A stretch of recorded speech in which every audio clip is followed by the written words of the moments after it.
Assalamu alaikum, my dear student. Welcome to my YouTube channel.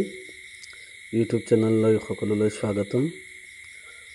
প্ৰিয় ছাত্ৰ-ছাত্ৰীসকল, মই আজি দশম শ্ৰেণীৰ এৰাবিক কিতাপৰ 3 নম্বৰ পাঠলৈ আহিছোঁ।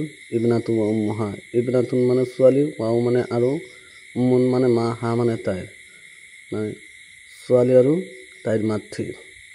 গতিকে এই পাঠত যথেষ্ট আলোচনা হ'ব।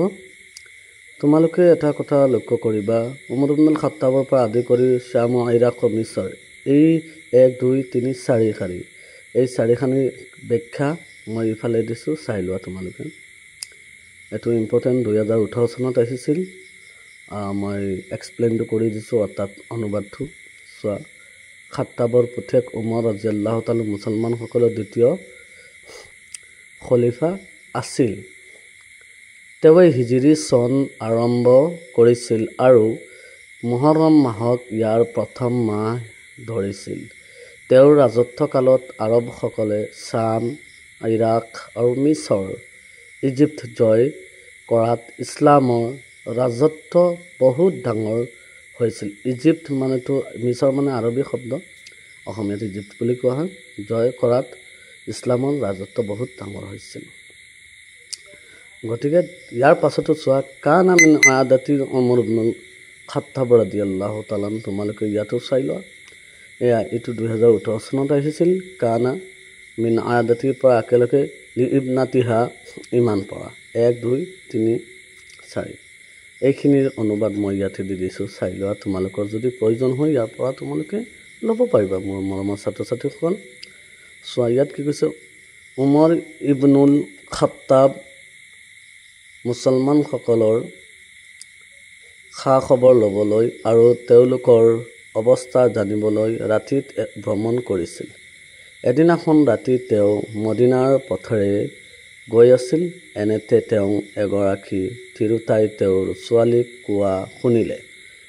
কি শুনিলে তাৰ পাছৰ মই এৰাবিককে দিছোঁ। চোৱা, ইয়াত ছোৱালীৰ কি কৈছিল মাকে, খুজিল্লা বানিল লাজিনাৰ পৰা ইয়াতো চাই লোৱা তোমালোকে। খুজিল্লা বানিৰ পৰা আদি কৰি আৰম্ভ কৰি দাইফি বাদাল মালৈকে লিখি ল'বা। এইখিনিৰ অনুবাদ মই ইয়াতে কৰি দিছোঁ, চাই লোৱা তোমালোকে।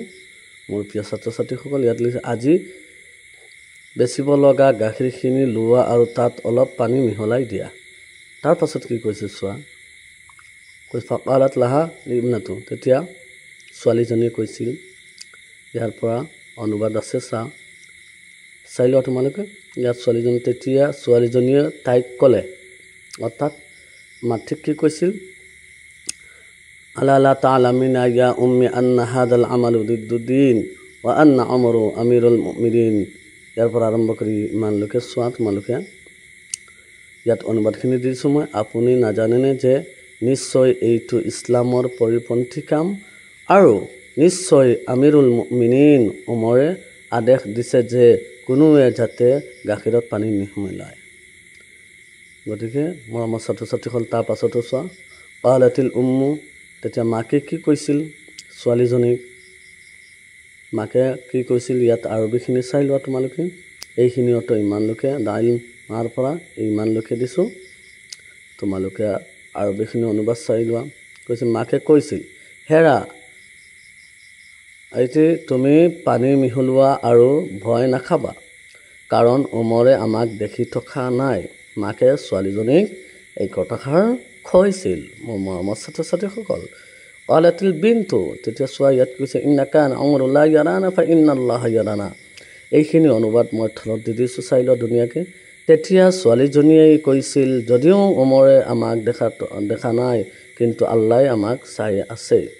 তাৰ পাছত তলতো চাই লোৱা, ফা আজাবা জালিকা, তোমালোকে কিতাপৰ লগত মিলাই লোৱা। ইয়াত দি ফা আজাবা জালিকাৰ পৰা আদি কৰি একেবাৰে তোমালোকে শেষলৈকে চোৱা, আব্দুল আজিজলৈকে মই ইয়াৰ অনুবাদটো, এইটো 2024 চনত আহিছে। মই যি কোন চনত পৰীক্ষাখিনি আহিছে মই ইয়াতে লিখিও দিছোঁ, তোমালোকে আটাইতকৈ ভাল, তোমালোকে চাব পাৰিবা।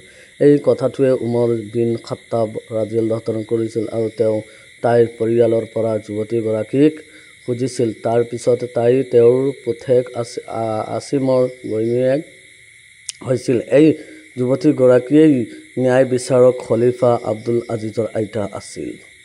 গতিকে কিমান ধুনীয়া কথাখিনি কৈছিল মোৰ প্ৰিয় ছাত্ৰ ছাত্ৰীসকল। তোমালোকে কোন চনত কোনটো আহিছিল মই গোটেইখিনি ইয়াত দি দিছোঁ, তোমালোকে চাই ল'বা। Thank U.